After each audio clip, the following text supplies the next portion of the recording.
अस्सलाम वालेकुम नाज़रीन, सुल्तान सलाहुद्दीन अय्यूबी की अगली एपिसोड में खुश आमदीद। इस एपिसोड के आगाज में हम देखते हैं लतीफ सलाहुद्दीन अय्यूबी से कहता है, खुलासा यह है कि इसके और मेरे दरमियान मामला तो तय नहीं हो सकते। मेरे भाई के कातिल का इलाज करने के लिए मुझे मत कहिएगा। और फिर मार गया। मैं अपनी तमाम मुकद्दस चीजों की कसम खाता हूँ कि मैं थोड़ी सी भी हरकत नहीं करूंगा। और मैं ये भी कसम खाता हूँ कि तुम्हारे भाई की मुझे भी याद आती है और मुझे उसका दुख है। और फिर लतीफ सलाहुद्दीन अय्यूबी से कहता है, अब जबकि ये जिंदा बच गया है और अगर इसके पास जिंदा रहने के लिए मजीद दिन बाकी हैं तो किसी और मालिज को इसकी देखभाल करनी चाहिए। मेरे अमीर, मुझे माफ कर दें। तो जवाबन सलाहुद्दीन अय्यूबी कहते हैं, मैं तुम्हें माफ कर दूंगा, लेकिन पहले तुम्हें इसे माफ करना होगा। तुम्हारा गुस्सा करना दुरुस्त है। तुमने भाई होने का हक अदा कर दिया। सच पूछो तो ये वाकई एक दर्द अमेज वाकया है। ये अभी तक जिंदा है। शायद ये इसकी खुशकिस्मती नहीं बल्कि तुम्हारी खुशकिस्मती है। तुम जो जिंदगी लेना चाहते थे, शायद उसे बचाने का तुम्हें मौका मिला है। इसी लम्हे खलील कमरे के अंदर दाखिल होता है और आकर कहता है, अमीर या रोकी सहन में आपका इंतजार कर रहे हैं। वो जाने के लिए तैयार हैं। और फिर कमरे से जाते जाते सलाहुद्दीन अय्यूबी लतीफ से कहते हैं, तुम इसे माफ कर दो ताकि तुम्हें भी माफ किया जा सके। रहम करो ताकि तुम पर भी रहम किया जा सके। यह कहते साथ ही सलाहुद्दीन अय्यूबी वहां से चले जाते हैं।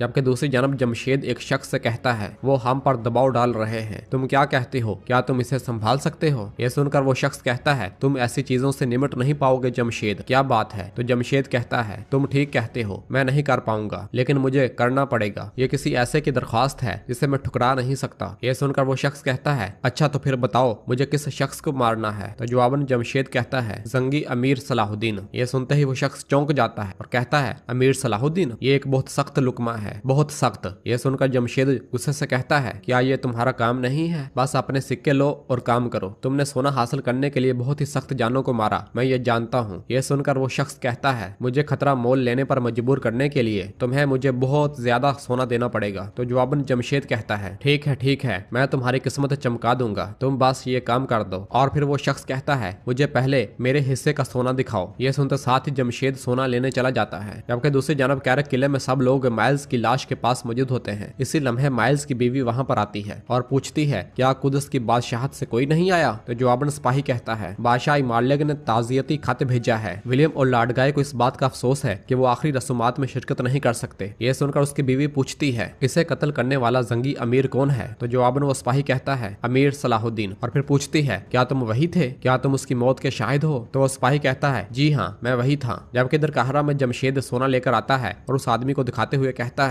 मुझे उम्मीद है कि वो तुमसे जिंदा नहीं बच सकता, लेकिन अगर कुछ गलत हो गया तो तुम मेरा नाम नहीं लोगे। ये कहते साथ ही वो उसे सोना देता है और मजीद कहता है, सलाहुद्दीन आमतौर पर अपने आदमियों के साथ शहर के मरकज में घूमता है। तो जवाबन वो शख्स कहता है, मुझे उसे अपने जाल में खींचना होगा, मसलन तबाहशुदा चर्च में। तो जमशेद कहता है, मैं नहीं जानता कि क्या करना है और कैसे करना है, मैं बस जा रहा हूँ। ये कहते साथ ही जमशेद वहां से चला जाता है। जबकि इधर यारोकी शाम की जानब वापस रवाना होने से पहले तैयार खड़ा होता है। इसी लम्हे सलाहुद्दीन अय्यूबी वहां पर आते हैं और कहते हैं, मैं आपके साथ जाना चाहता था लेकिन चचा ने नहीं जाने दिया। तो यारोकी कहता है, आपके चचा शेरकू उस मिस्र में दाखिल हुए जिसका वो ख्वाब हमेशा से देखते थे। वो इसे आसानी से नहीं छोड़ेंगे। इक़्तिदार की आरज़ू कुछ लोगों के लिए बेड़ी होती है। तो जवाबन सलाहुद्दीन अय्यूबी कहते हैं, बेकाबू घोड़ों पर बेड़ियां डाली जाती हैं यारोकी। कभी कभी मैं सोचता हूँ कि हमारे सुल्तान ने आपको हलब में किस बेड़ी के साथ बांधा। यह सुनकर यारोकी कहता है, मेरे सुल्तान के साथ रिश्ता तुम्हारी सोच से बाहर है। मेरा उनके साथ खूनी और जानी दोनों तरह का रिश्ता है सलाहुद्दीन। उनका हर हुक्म पाँव पर नहीं बल्कि सर आंखों पर है। इसलिए मुझे जब तुम्हें बचाने का हुक्म दिया गया तो मैंने इसकी तामील की, इसलिए नहीं कि मैं तुमसे मोहब्बत करता हूँ। और फिर सलाहुद्दीन अय्यूबी 2 खत उसे देते हुए कहते हैं, ये उन तक अमानत पहुँचा देना। ये एक खत उनके लिए जिनके हुक्म के लिए मैं बेड़ियों में झगड़े बगैर हमेशा पाबंद रहता हूँ, यानी हमारे सुल्तान के लिए। और ये दूसरा खत मेरी माँ को दीजिएगा जिनके साथ मेरा खून और रूह का रिश्ता है। और फिर यारोकी वो दोनों खत लेते हुए कहता है, मैं अमानत को जान से ज्यादा महफूज रखूंगा। ये कहते साथ ही वो रवाना हो जाता है।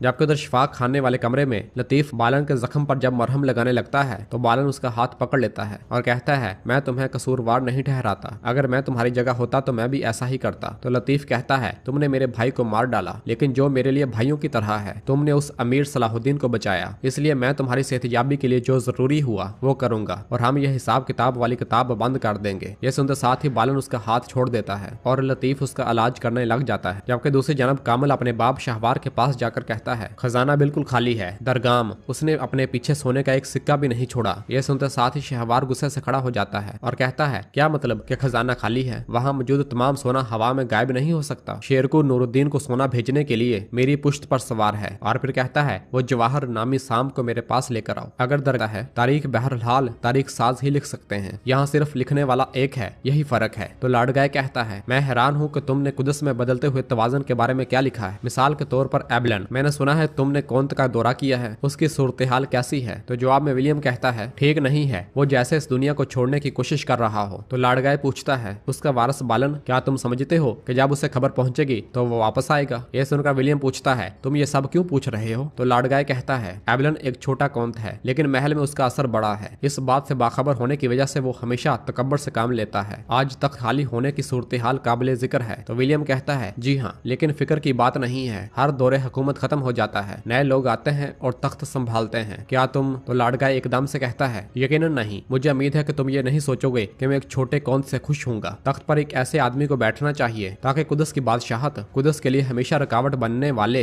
एबलन खानदान से निजात हासिल कर सके। हम इस पर मुत्फिक है ना। ये सुनकर विलियम खड़े होते हुए कहता है मशहूर है कि शूरवीरों को सियासत के बारे में कुछ नहीं मालूम, लेकिन इसमें तुम्हारी सलाहियत लाजवाब है। और फिर लाडगाय खड़े होकर पूछता है मेरे बारे में क्या लिखोगे। तो जवाब में विलियम कहता है लाडगाय हमेशा सही वक्त पर और सही जगह पर। जबकि उधर कहरा में सलाहुद्दीन अयूबी यारुकी से मिलकर वापस बालन के कमरे की जानब आ रहे होते हैं तो उनका सामना लतीफ से होता है और वो उन्हें सारी सूरत हाल से आगाह कर देता है। सलाहुद्दीन अयूबी उसका शुक्रिया अदा करते हुए कहते हैं एक बहादुर आदमी वो है जो अपने नफ्स को मात दे सकता है। लतीफ तुम एक माहिर हकीम होने के साथ साथ और एक हकीकी जंगजू भी हो। तो लतीफ उनसे कहता है मैं कल दवा ले आऊंगा, अभी इजाजत चाहता हूँ। यह कहते साथ ही लतीफ वहाँ से चला जाता है और सलाहुद्दीन अयूबी बालन के पास आकर कहते हैं तुम कैसे हो, क्या तुम बेहतर महसूस कर रहे हो। तो जवाबन बालन कहता है तुम्हारी बदौलत कंधों से बहुत बड़ा बोझ हट गया है। तो सलाहुद्दीन अयूबी उसके पास बैठ जाते हैं और कहते हैं तकदीर, हम तो सिर्फ जरैया हैं, क्या तुम अब भी वापस जाना चाहते हो। बालन हाँ में सर हिलाता है। तो सलाहुद्दीन अयूबी कहते हैं तुम जिद्दीपन दिखा रहे हो, ठीक है ये सब कुछ होने के बाद क्या तुम कुदस वापस जाने और उन लोगों के खिलाफ लड़ने के बारे में नहीं सोच रहे जिन्होंने तुम्हारे खानदान के साथ ये सब सलूक किया। तो बालन कहता है मैंने वो किताब बंद कर दी है, तुम्हारे लिए मुझे समझना बहुत मुश्किल है सलाहुद्दीन, तुमने उसका तजर्बा नहीं किया जिससे मैं गुजरा हूँ। ये सुनकर सलाहुद्दीन अयूबी कहते हैं हमारा मुकद्दर हम सब से बड़ा होता है, मैं तुमसे कुदस वापस लेने के लिए पैदा हुआ हूँ बालन, मुझे नहीं मालूम कि ये मुझे नसीब होगा या नहीं, लेकिन मैंने कोशिश किए बगैर हार मानना खुदगर्जी समझा। अल्लाह तुम्हें सेहत अता फरमाए बालन। ये कहते साथ ही सलाहुद्दीन अयूबी उठकर चले जाते हैं। नाज़रीन फिर इसके बाद हम देखते हैं कि कहरा में कौंते की अमानतें लेकर जाने वाला कमांडर आगे बढ़ रहा होता है। आगे बढ़ते बढ़ते वो एक भिखारी के सामने एक सिक्का डालता है तो वो उसे दवाएं देता है। कमांडर उस भिखारी के पास बैठते हुए पूछता है क्या तुम पादरी ब्रोनो को जानते हो। तो जवाबन वो भिखारी कहता है ओह ब्रोनो रोशनी लाने वाले चर्च का राहब जिसे दरगाम खंडराट में तब्दील कर चुका है। ये कहते साथ ही वो एक जानब इशारा कर देता है जिसे देखकर कमांडर भी उसी तरफ चल पड़ता है और जैसे ही वो चर्च में दाखिल होता है तो शमसा उसके सामने आ जाती है। आप यकीनन हमारे गिरजाघर में मुकर्रर किए गए नए राहब होंगे। शहर में पेश आने वाले वाकयात की वजह से हमने राहब ब्रोनो को खो दिया, वो मसीहा के सच्चे पैरोकार थे। यह सुनकर कमांडर कहता है बड़ा नुकसान हुआ, खुदा प्यारे ब्रोनो की मुकद्दस रूह को सलामत रखे। साथ ही एपिसोड भी खत्म करते हैं, मिलते हैं बहुत जल्द अगले एपिसोड के साथ। वीडियो को लाइक कर दें और जिन दोस्तों ने अभी तक चैनल सब्सक्राइब नहीं किया वो जल्दी से चैनल सब्सक्राइब कर दे और बेल आइकन यानी घंटी वाले निशान को भी प्रेस कर दे ताकि आने वाले एपिसोड्स आपको आसानी मिल सके। दुआ में याद रखें। अल्लाह हाफ़िज़।